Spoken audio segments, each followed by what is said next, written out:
Well, the first thing you want to do if you're going to protect consumers is you want to bring the activity onshore. Okay. Because obviously when all the activity gets driven offshore, then it's hard for regulators to supervise it. And moreover, it's hard for the market to know who's a good actor, who's a bad actor, what's a good project, what's a bad project. So the first thing you want to do is have the innovation happen onshore in the United States. By the way, it's probably not a coincidence that the biggest fraud in the history of crypto, which was FTX, was based in the Bahamas. Yeah. Probably a reason. A little bit of a tell. Yeah. And it'll be an even stronger tell when the good projects feel like they can come back into the United States. And then you've got the shady ones in the Bahamas or in other countries. They're going to stick out like a sore thumb. Everyone's going to be able to understand that, oh, those guys are too shady to operate in the United States. Mm-hmm. So the number one thing we need to do is bring the innovation onshore.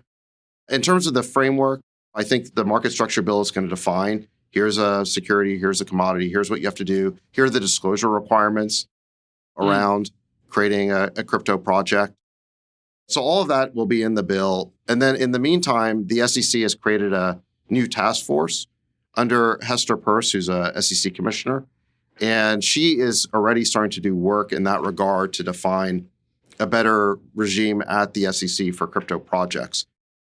You mentioned that Gensler said that the SEC's doors were open to crypto companies and they should come in and talk to us and work with us. That was very disingenuous. Crypto companies would tell me they would go see the SEC. The SEC would tell them nothing about what the rules were, but they would have enforcement people in those meetings just writing down everything they would say. And the next day they would get sent a Wells notice.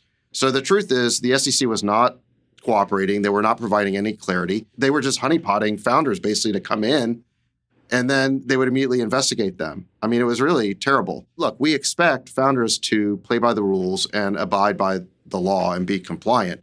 But when you won't tell them what the rules are and then you prosecute them, there's no fair way for them to comply.